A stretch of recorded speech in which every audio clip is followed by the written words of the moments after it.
Welcome to D6. This is professor Vinod Kumar.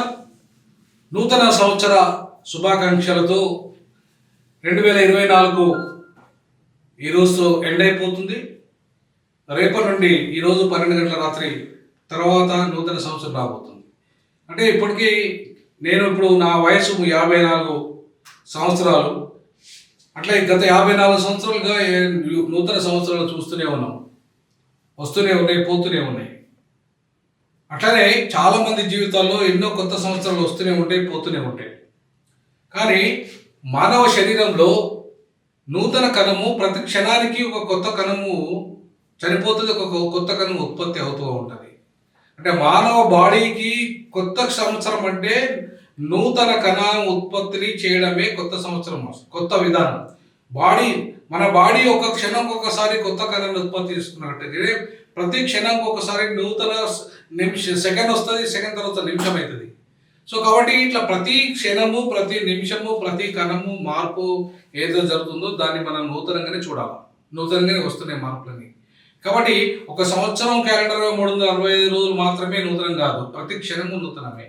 ప్రతి క్షణము, ప్రతి సమయము, క్షణం కూడా ఒక విలువైంది. సో కాబట్టి బాడీలో కణం ఎంత విలువైందో మనిషికి సమయం కూడా, క్షణం కూడా అంత విలువైంది. టైం అనేది చాలా విలువైంది. ప్రపంచం ఇలా మొత్తం టైంతోనే కొలమానం. నీవు గంటలలో ఇవాళ నీ జీతం వస్తుంది. ఒక మనిషికి ప్రపంచంలో మెజారిటీ దేశాలన్నీ కూడా 1 అవర్ చొప్పున జీతాలు ఇస్తున్నాయి. ఇప్పుడు అవర్స్ టుగెదర్ నువ్వు ఎంత గంట సేపు పని చేస్తే ఎన్ని గంటలు రోజుకు పని చేస్తే అన్ని గంటల వేతనం వస్తుంది. అట్లాగే ఇక్కడ కూడా 12 గంటలు, ఒకప్పుడు మన వేతనం 12 గంటలు చేయాలి ఖచ్చితంగా పని. ఇప్పుడు ప్రైవేట్ రంగంలో 12 గంటలు చేశారు మళ్ళీ. సో 12 గంటల తర్వాత కూడా 8 గంటలు, ప్రభుత్వ ఉద్యోగులు అయితే 8 గంటలు పని చేస్తున్నారు, ప్రైవేట్ ఉద్యోగులు అయితే 12 గంటలు పని చేస్తున్నారు. ఇట్లా కొంతమంది రోజుకు 18 గంటలు పని చేస్తారు. బాబాసాహెబ్ అంబేద్కర్ డైలీ 18 గంటలు పని చేశాడు తన జీవితకాలంలో. ఎందుకు? సమాజ మార్పు కోసం. అట్లా చాలా మంది మేధావులు, ప్రపంచ విజ్ఞానవేత్తలు వాళ్ళందరూ కూడా ఇవాళ కొన్ని రోజులో 18 గంటలు పనిచేసిన వాళ్ళు ఉన్నారు, రోజు 20 గంటలు పనిచేసిన వాళ్ళు ఉన్నారు. కొందరు కొన్ని రాత్రులు నిద్రపోరు, కొన్ని రోజులు నిద్రపోరు. ఇవాళ అంటే వాళ్ళకు కొత్త సంవత్సరము అనేది ఒక లక్ష్యం సాధనలో భాగంగా నూతనం రావాలి. ఒక మనిషికి నూతనం అంటే ఏంటి? ఒక నూతన ఆలోచన విధానము, నూతన ఆశయము, నూతన ఆలోచన, నూతన జీవన విధానం, నూతనమైన మార్పు. నూతనంగా ఏదైతే కొత్త సంవత్సరం రాబోతుందో ఒక లక్ష్యాన్ని నెరవేర్చుకోవాలి. ఆ లక్ష్య సాధనలో నీ వంతుగా ఎప్పుడు అంటే ఒక సంవత్సరం వస్తూ పోతూ ఉంటుంది, ఒక ప్రయత్నం చేస్తూ ఉంటాం. అయినంత మాత్రాన నిరాశపడద్దు. చాలామంది నిరాశపడి ఆత్మహత్యలు చేసుకున్న వాళ్ళు కూడా చాలామంది ఉన్నారు. ఎగ్జామ్ ఫెయిల్ అయిందని, లేకపోతే ఇంకో నా లక్ష్యం నెరవేరలేదని, నాకు ఉద్యోగం రాలేదని. అట్లా ఒకటి ఫెయిల్ అయితే ఇంకొకటి ఉంది కదా ఆప్షన్. ప్రపంచంలో ఒక మనిషి జీవితము ఒక లక్ష్యం కోసం మాత్రమే, అది రాకపోతే ఫెయిల్ అయినట్టు కాదు. ఒకటి కాకపోతే ఇంకొక ప్రయత్నం చేయాలి.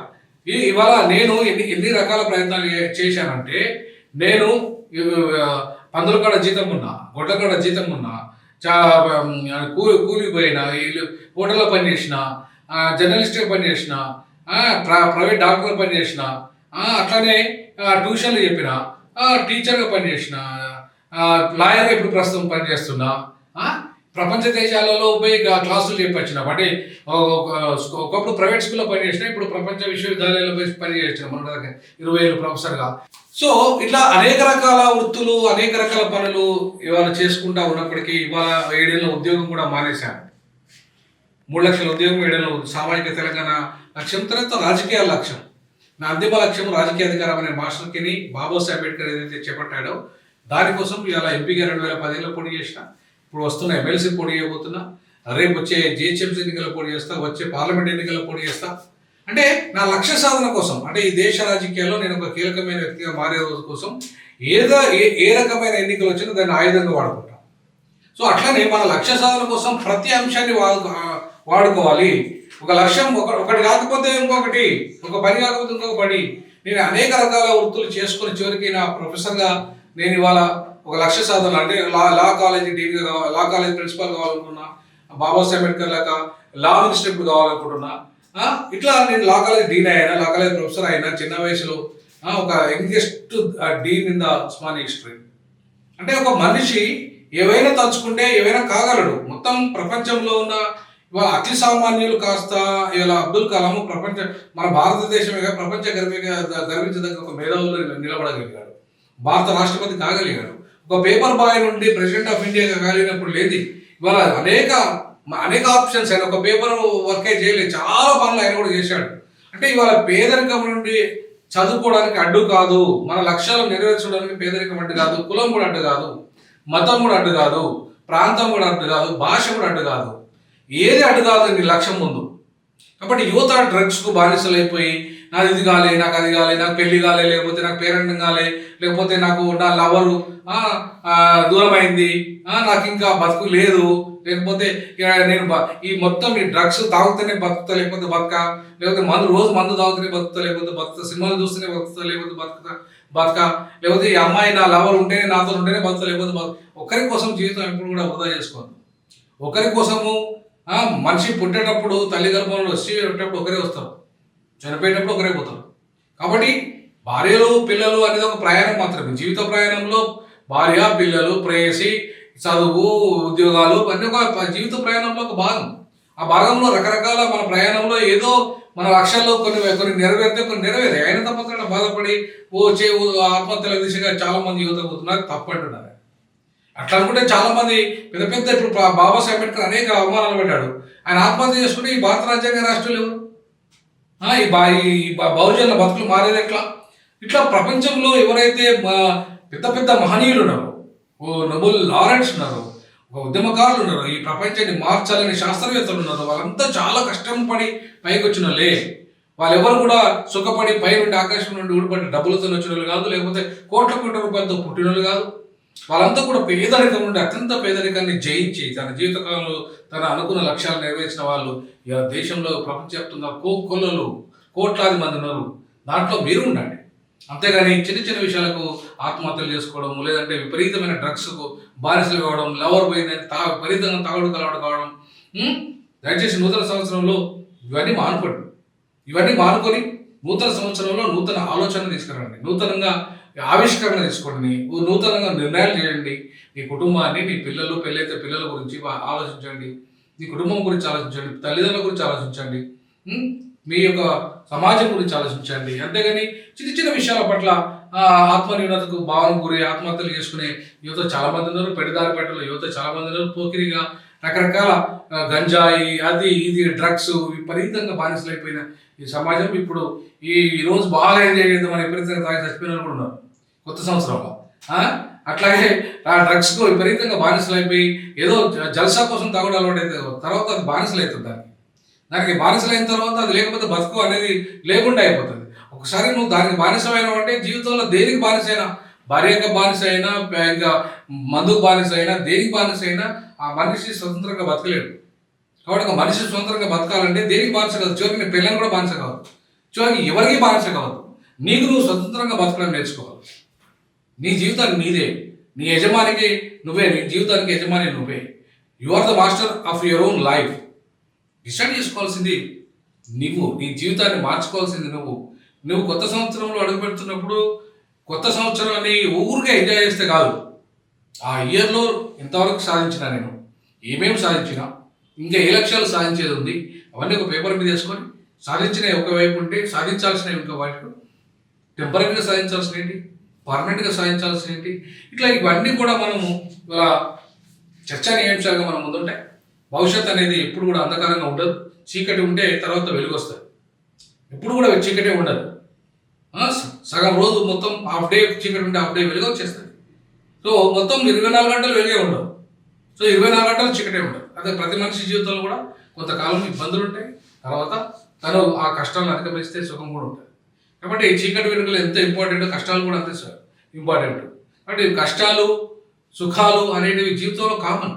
కాబట్టి క్షణికావేశంలో ఆత్మహత్యలు చేసుకోవద్దు. ఇష్టం ఉన్నట్టుగా తాగుడుకు బానిస కాకుండా యువత కొత్త సంవత్సరంలో నూతన ఆలోచన విధానం వైపు వెళ్ళాలని, ఈ నూతన సంవత్సరాన్ని నీ యొక్క నూతన లక్ష్యాల వైపు సాధించే దిశగా, అట్లాగే నీ కుటుంబాన్ని, నీ సమాజాన్ని ప్రేమించే దిశగా, ఆ ప్రేమ కాస్త ఈ సమాజాన్ని కుటుంబాన్ని మార్చే దిశగా. నీ చదువు ఎప్పుడు కూడా నీ వ్యక్తిగత జీవితంకి పరిమితం కాదు. ఒక మనిషి చదువు సమాజం మొత్తం మార్పుకు, తనతో పాటు తన కుటుంబంతో పాటు సమాజ మార్పు కూడా ఉపయోగపడాలి. కాబట్టి నువ్వంటే కేవలం నువ్వు మాత్రమే కాదు, నీ పాటు సమాజంలో కూడా ఉంటుంది.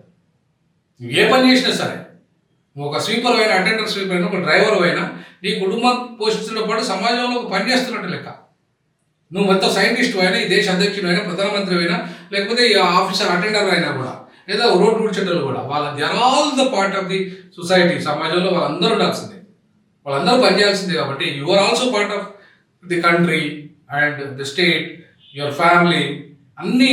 కాబట్టి వాళ్ళ ప్రతి మనిషి కూడా కొత్త సంవత్సరంలో ఒక కొత్త తరం ఆలోచన విధానాన్ని పాజిటివ్ యాంగిల్, బాగా పూర్తి స్థాయిలో నెగిటివ్ యాంగిల్లో ఉంచకుండా ప్రశ్నించడం, లేకపోతే బానిసత్వం వస్తుంది. నీలో ప్రశ్న కూడా వేసుకోవాలి ఖచ్చితంగా. ఎదుటిని కళ్ళ ఎదుట జరుగుతున్న అన్యాయాన్ని ప్రశ్నించాలా, లేకపోతే నీ హక్కుల కోసం ప్రశ్నించాలా, నీ యొక్క ఆత్మగౌరవం కోసం ప్రశ్నించాలి, లేకపోతే బానిసగా జీవోద్యమంలో మిగిలిపోతావు. కాబట్టి ప్రశ్నించడమే నేరం కాదు, ప్రశ్నించడం ఒక చైతన్యం. ఆ చైతన్యం ఈ కొత్త సంవత్సరంలో నీకు అలవడాలి. ఈ కొత్త సంవత్సరంలో నీ బానిసత్వాన్ని, అన్ని రకాల బానిసత్వం మనిషిలోకి ఉంటుంది. ఆ బానిసత్వాన్ని నిర్మూలించుకొని కొత్త ఆలోచన విధానంతో స్వేచ్ఛగా బతకడమే, సుఖంగా బతకడమే, సంతోషంగా ఉన్న దాంట్లో సంతోషం. బాగా డబ్బులు సంపాదించాలనే కోరిక మనిషిది కాదు.